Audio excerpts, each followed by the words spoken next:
Hello' দোস্ত, আজি আকৌ এটা মটিভেশ্যনেল ভিডিঅ' লৈ আপোনালোকক স্বাগতম জনাইছোঁ। আজিৰ ভিডিঅ'টো এটা প্ৰিন্সিপেলৰ ওপৰত।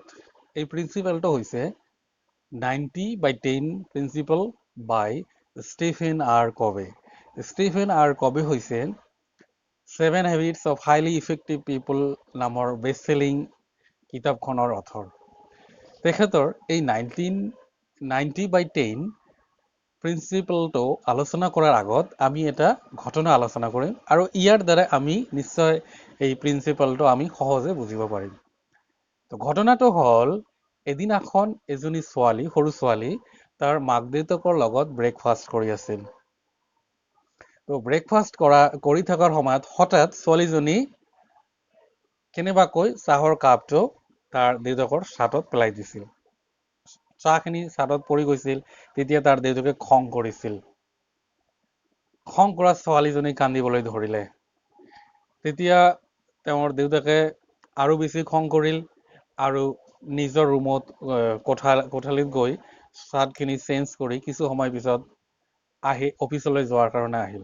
আহি দেখে ছোৱালীজনী এতিয়াও কান্দি আছে। ইপিনে স্কুল বাছো ছোৱালীজনীক এৰি গৈছে, কাৰণ সি ৰেডি হোৱা নাই। তেতিয়া দেউতাকে আৰু বেছি খং কৰিল।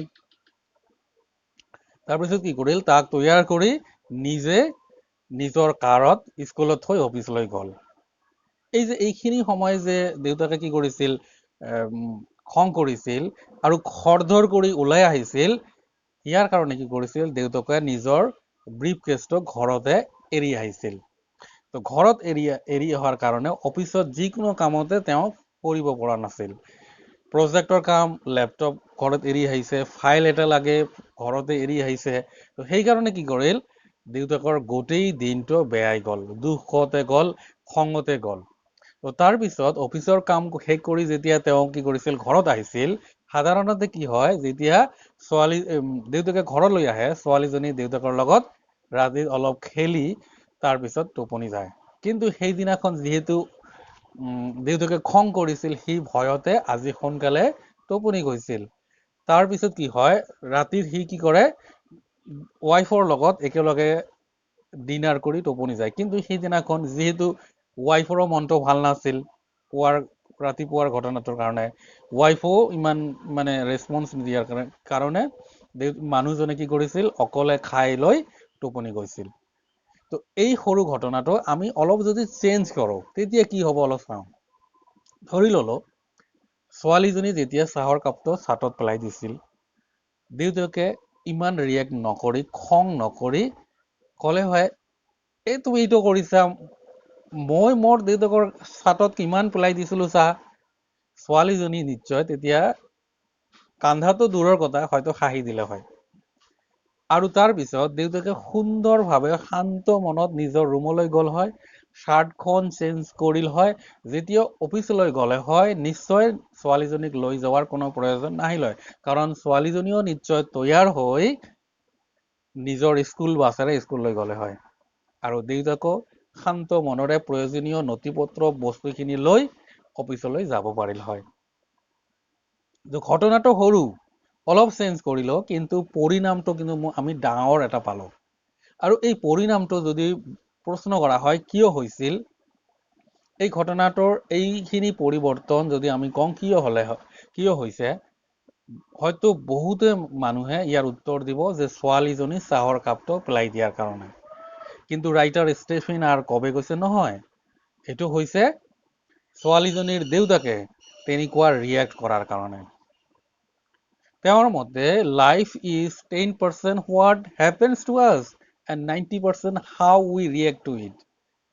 তো আমাৰ জীৱনৰ যিটো 10% ঘটনা ঘটে, য'ত নেকি আমাৰ কণ্ট্ৰল নাই, কিন্তু আমি ইয়াত কেনেকৈ ৰিয়েক্ট কৰিলো, তাৰপিছত আমাৰ 90% ঘটনা কি হয়, লাইফটো বা সময়খিনি নিৰ্ভৰ কৰে।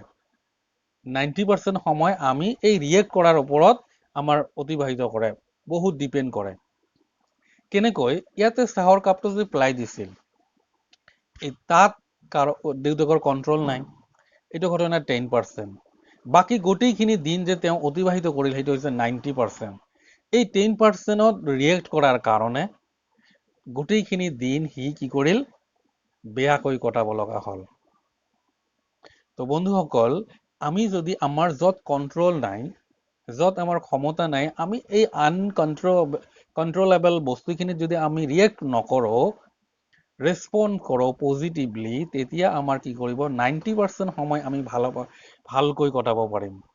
তো বন্ধুসকল, এই ঘটনাটোৰ দ্বাৰা ষ্টিফেন আৰ কবে এইটো বুজাব খুজিছে যে 90/10 মিনছ 90% য'ত আমাৰ কণ্ট্ৰল থাকে, আমি য'ত ভুগিব লগা হয়, এইটো 10% য'ত আমাৰ কণ্ট্ৰল নাই, এই ৰিয়েক্ট কৰাৰ কাৰণে 10% য'ত আমাৰ কণ্ট্ৰল নাই, তাত ৰিয়েক্ট কৰাৰ কাৰণে আমি 90% সময়ত আমি কষ্ট ভোগ কৰিব লগা হয়। তো বন্ধুসকল, আমাৰ আল্টিমেট এইম যিহেতু হেপি থকা, তো আমি যদি হেপি থাকিব খোজো, সুখী থাকিব খোজো, আমাৰ এই 10% বস্তুত আমি ৰিয়েক্ট কৰিলে নহ'ব। 10% বস্তু আমি ৰেছপণ্ড কৰিব লাগিব পজিটিভলি। তেতিয়াহে আমি গোটেই দিন 90% সময় আমি কি কৰিব পাৰিম, সুখে থাকিব পাৰিম, শান্তিতে থাকিব পাৰিম। তো বন্ধুসকল, আজিৰ এই ষ্টৰিটো, সৰু ষ্টৰিটো মই আশা কৰোঁ মই তোমালোকক বুজাব পাৰিছোঁ। যদি ভাল লাগিছে আৰু এই চেনেলটো যদি নতুন হয়, আপোনালোকে ছাবস্ক্ৰাইব কৰিবলৈ নাপাহৰিব। আৰু যদি আগৰে পৰাই আছে, তেতিয়াহ'লে লাইক আৰু নিজৰ বন্ধু বান্ধৱ, ফেমিলি, ফ্ৰেণ্ডছৰ লগত এইটো ভিডিঅ'টো শ্বেয়াৰ কৰিবলৈ নাপাহৰিব। হয়তো সিহঁতে এই সৰু ভিডিঅ'টোৰ দ্বাৰা শিকিব পাৰে। বন্ধুসকল, আপোনালোকে ভালো থাকক, সুস্থ থাকক। এইখিনি কৈ আজিৰ মোৰ এই ভিডিঅ'টো ইয়াতে শেষ কৰিলোঁ। Thank U.